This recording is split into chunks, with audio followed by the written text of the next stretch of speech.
Hi అండి, good morning అందరికీ. So welcome back to my channel. అందరు ఎలా ఉన్నారు? ఐ హోప్ మీరందరూ కూడా బాగుండాలని కోరుకుంటున్నాను. అండ్ ఈరోజు మార్నింగ్ అయితే వ్లాగ్ అయితే స్టార్ట్ చేశాను. ఇంట్లో పూజ చేసుకొని ఇంకా ఈరోజు థర్స్డే అన్నమాట. నేనైతే టెంపుల్కి వెళ్తున్నాను. సో వీడియోని అయితే స్కిప్ చేయకుండా ఎండ్ వరకు చూడండి. ఇంకా టెంపుల్కి వెళ్ళే ముందు అన్నీ అయితే పెట్టేసుకున్నాను అన్నమాట బుట్టిలో. సో ఇప్పుడు నేను ఏమైనా చిట్టి తల్లి కూడా రెడీ అయిపోయింది కదా అని ఇక్కడికి వెళ్తున్నాం. మనం టెంపుల్కి వెళ్దాం, సరేనా? కదా. ఇంట్లో మార్నింగ్ అయితే పూజ అంతా కూడా కంప్లీట్ చేసేసుకొని నేనైతే ఇప్పుడు టెంపుల్కి అయితే వెళ్తున్నాను అన్నమాట. సో మా ఊళ్ళో ఉన్న శ్రీ వెంకటేశ్వర స్వామి టెంపుల్కి అయితే వెళ్తున్నాను. సో నేను చాలా వీడియోస్లో చూపించాను టెంపుల్ని, ఇంకా చూడలేని వాళ్ళైతే చూడండి అన్నమాట. సో ఇప్పుడైతే టెంపుల్కి వచ్చేసాను. ఇక్కడ పూజ అంతా కూడా కంప్లీట్ అయిపోయిన తర్వాత మీకు టెంపుల్ని మొత్తం క్లియర్గా చూపిస్తాను. వీడియోని అయితే స్కిప్ చేయకండి, ఎండ్ వరకు చూడడానికి అయితే ట్రై చేయండి.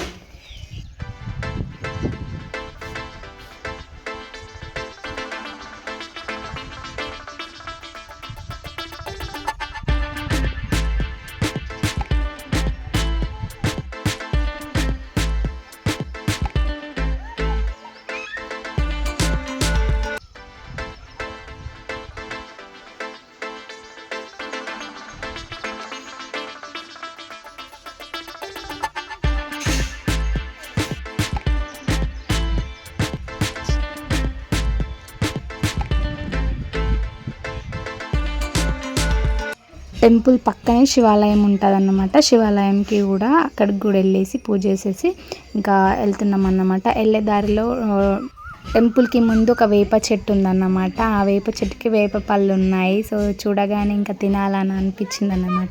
ఇంకా అసలు చిన్నప్పుడు ఎప్పుడో తిన్నాం అన్నమాట వేప పళ్ళు. సో ఇప్పుడు కొంచెం తెంపుకొని టేస్ట్ చేద్దామని, చాలా ఇయర్స్ అయింది కదా అంటే తెంపుకుందామని చెప్పేసి తెంపుతున్నాను. నేను తిన్నాను, పిల్లలకి కూడా మంచిగా ఒకటి టేస్ట్ చేయడానికి ఇచ్చాను. చేదు ఉంది అన్నారు, కానీ తీయగా ఉంది, బాగుంది, హెల్త్కి కూడా మంచిది అన్నమాట. అప్పుడప్పుడు మనం రెగ్యులర్గా ఎట్లాగో తినాం ఇట్లాంటివి. సమ్ టైమ్స్ చిన్నప్పటి జ్ఞాపకాలుగా ఉంటాయని చెప్పేసి తిన్నాను. ఆల్రెడీ నేను షార్ట్లో పోస్ట్ చేసేసాను ముందుగానే. అండ్ అయితే ఇంకా ఇంటికైతే వచ్చేసామన్నమాట. సో ఇంకా ఇంటికి వచ్చిన తర్వాత ఇంకా సర్వపిండి చేద్దామని ప్రిపేర్ చేసుకుంటున్నాను. సర్వపిండి నేను ఏ విధంగా ప్రిపేర్ చేశాను అనేది సో సింపుల్ వేలో అయితే చెప్తాను. ఏం లేదు, నార్మల్గా అయితే సర్వపిండి మ్యాక్సిమం అందరికీ తెలిసి ఉంటుంది. సో నేనైతే ఎట్లా ప్రిపేర్ చేస్తున్నాను అనేది చెప్తున్నాను. సో కొంచెం అయితే బియ్యం పిండి తీసుకున్నాను. అందులోనే పల్లీలు వేసుకోవాలా, ఉప్పు, పచ్చిమిరపకాయలు, కరివేపాకు, కొత్తిమీర, నువ్వులు, కాస్తంత శనగపప్పు, ఇవన్నీ కూడా ఒకటే దాంట్లో వేసేసుకొని మనం కొంచెం వేడి వాటర్ పెట్టుకొని మంచిగా మనం ఇట్లా ఇప్పుడు చపాతీ పిండి ఎలా ప్రిపేర్ చేస్తామో అట్లా తడిపేసుకోవాలన్నమాట. సో పిండి ఎక్కువ దొడ్డు లేకుండా చూసుకోవాలి, టేస్ట్ బాగుంటుంది. అలాగే అందులో ఉప్పు, కారం కూడా వేసుకోవాలా. పసుపు స్కిప్ చేయొచ్చు, నేనైతే వేసుకున్నాను అన్నమాట. పసుపు వేసుకోకుండా కూడా బాగానే ఉంటుంది. సో ఇంకా ఇవన్నీ కూడా మనం మిక్స్ చేసి పిండిలా చేసుకొని మనకి సర్వపిండిలో బాగా టేస్ట్ రావాలంటే నువ్వులు, ఓమా వేసుకోవాలన్నమాట. సో ఆ రోజు నా దగ్గర ఓమా లేదని చెప్పేసి ఓమానైతే స్కిప్ చేశానన్నమాట. సో ఇప్పుడైతే కొంచెం వేడి వాటర్ పెట్టేసి మంచిగా తడిపేసుకొని ఒక 5 minutes పక్కన పెట్టి మంచిగా ఆ తర్వాత ఒక ప్యాన్ పెట్టేసుకొని దానికి ఆయిల్ అప్లై చేసి అందులో మంచిగా పిండిని మంచిగా ఒత్తేసుకొని హోల్స్ లాగా పెట్టుకొని ఆయిల్ వేయాలన్నమాట. మనం డీప్ ఫ్రై చేసుకోవట్లేం కదా, కొంచెం ఆయిల్ వేస్తే ఆ టేస్ట్ అనేది బాగుంటుంది అన్నమాట. సో ఈ విధంగా అయితే నేనైతే చేసుకుంటున్నాను. సో పిల్లలు ఇంకా మంచిగా ఏదైనా తినాలి అనుకుంటున్నారని చెప్పేసి ఈరోజు అయితే చేసి ఇచ్చాను అన్నమాట వాళ్ళతో పాటు మనం కూడా తినొచ్చు కదా అని చెప్పేసి నేనైతే ఎక్కువ స్పైసీగా చేయలేదు. సో నార్మల్ స్పైసీగానే చేశాను అన్నమాట.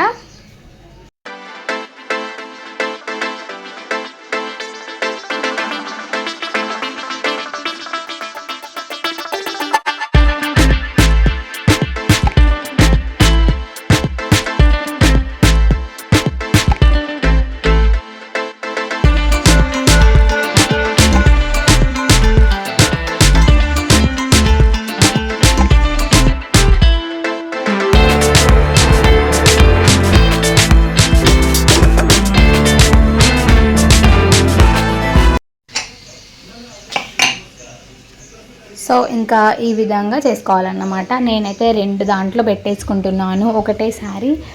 రెండు ప్యాన్లలో పెట్టేసుకొని ఇంకా ఉడికించుకోవడమే అన్నమాట. ఎట్లా ఇవి చేయాలంటే మీడియం ఫ్లేమ్లో, ఎక్కువ హై ఫ్లేమ్లో అస్సలు చేసినామనుకో అది ఇంకా లోపల వరకు కాలదు, పిండి పిండిగా వస్తుంది అన్నమాట. మీడియం ఫ్లేమ్లో మనం 15 మినిట్స్ అయితే మంచిగా మనం కాల్చుకోవాలన్నమాట.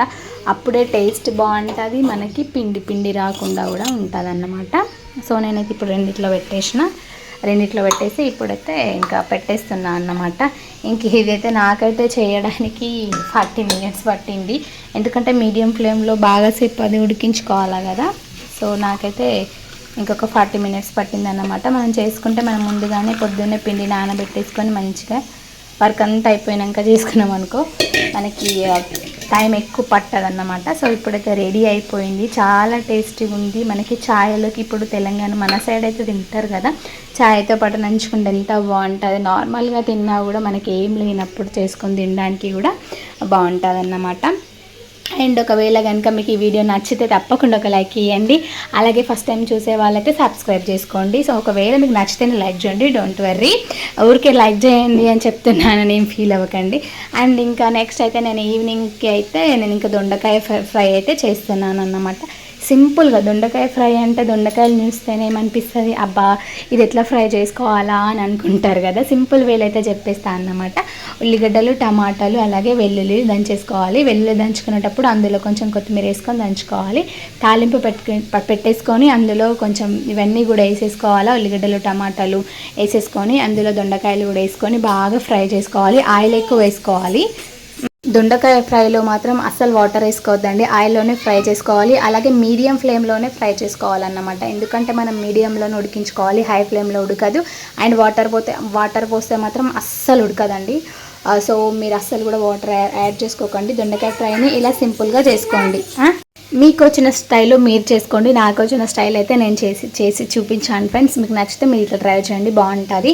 అండ్ ఇంకా నేనైతే ఇంకా ఈరోజు అయితే మనము కస్తూరి మేతిని తీసుకుంటాం కదా బయట, అట్లా బయట తీసుకోకుండా ఇంట్లో ఇట్లా ప్రిపేర్ చేసుకోవాలంటే మనం మెంతికూర తీసుకొచ్చుకొని ఫ్రిడ్జ్లో పెట్టుకుంటాం కదా, అది ఎండిపోయిందని వడేయకుండా మంచిగా ఒక 2 గంటల పాటు మనం ఎండలో పెట్టేసుకొని దాన్ని ఒక 2 గంటల తర్వాత 2 గంటలు కానీ 3 గంటలు కానీ ఎండబెట్టేసుకొని మంచిగా మెత్తగా పొడి చేసుకొని ఒక డబ్బాలో ప్యాక్ చేసి పెట్టుకుంటే మన కస్తూరి మేతి ఇంట్లోనే ప్రిపేర్ అవుతుందండి. ఎవరు కూడా వేస్ట్ చేయకుండా ఇట్లా ట్రై చేయండి ఫ్రెండ్స్.